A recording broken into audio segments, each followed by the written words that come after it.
secluded process. A lot of it is done just at home, like usually, like Cedric was saying, you know, I'll write a record or a lot of songs and then just pass it over to him. Then towards the end of the record, we usually start having more conversations about cutting songs, or like he just mentioned, you know, adding that one song that wasn't particularly meant to be on the record, and you know, and then sometimes re-recording material because it was recorded so long ago that sometimes it's out of sync with some of the other things we're doing. But that's been the typical process, you know, for the band. I'll write an album and I'll hand it to him and he'll do his things, and then we'll merge the two and we have a record. But we've, you know, been talking about making it more of a collaborative process, and that includes our musicians as well. This one took a lot longer, and it kind of coincides with the sort of cultish nature that our fans have, and the passionate responses with, as you call it, occupying Warner Brothers. And you know, it was a great, flattering thing for them to do, but a lot of it had to do with, like, I really took my fucking sweet ass time making this one this time around, for my parts, you know, and I got stuck in a lot of parts, and to be quite honest, you know, I was done like in the middle of a period in my life where I had stopped using like drugs and stuff. So you know, you put order in your life, and chaos comes afterwards, and then it comes back to order. So that kind of happened in the middle of that record.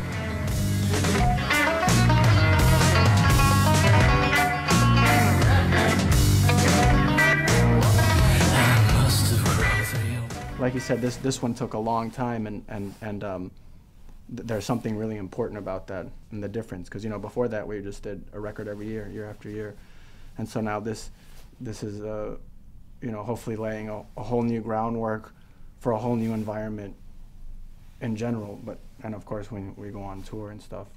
And when we stretch songs out, there's always certain things that stick out from sort of ad-libbing in those moments, you know. That's sort of one of our way of, what do jazz musicians call it, woodshedding?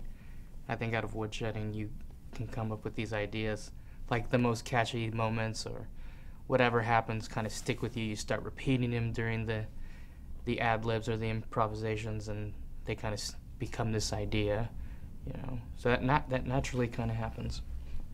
But you know, it's fun to reinterpret songs, so it's fun to just, again, see what somebody else in the band maybe wants to play or something. You know, just again, just stuff we haven't done before. Maybe older songs, but you know, giving them, you know, giving them the context of what we're doing now. So, what to a fan might be butchering the older songs, you know, destroying the older songs in order to make way for a new form of them. That's fun for us to play, because that's the main thing. As self-involved as it might sound, like it has to always be fun for you, because if it's not fun, then you're faking it, and then eventually people, you know, one that makes it even worse. So it's already unfun, and then you fake it. So that's a horrible combination, and then eventually you know, people aren't dumb.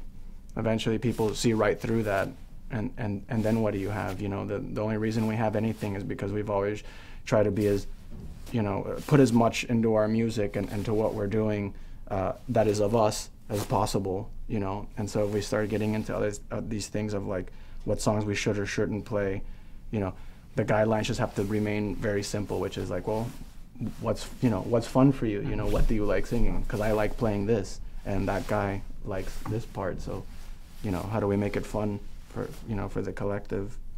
Our drummer has a hell of a way of reinterpreting our older stuff, and it's really exciting. It's like he's a DJ doing a remix live.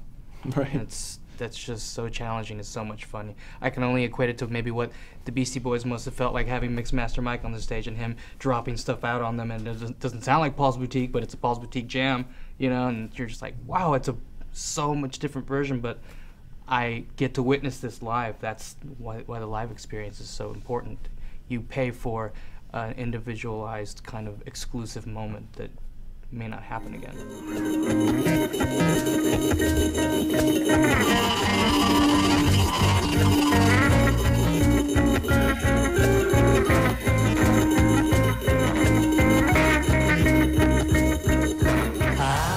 The process is everything.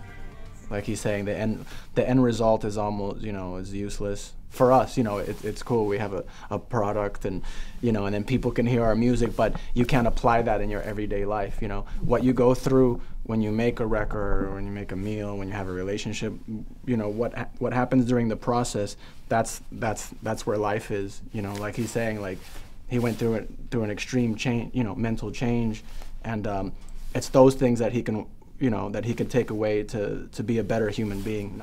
So we talk a lot about how to change the process and keep that fresh, so we can have a new process, and so we can incorporate that into, you know, into our daily lives and our personality, because that's the only reason to do any of this, you know, is to try and be a better person.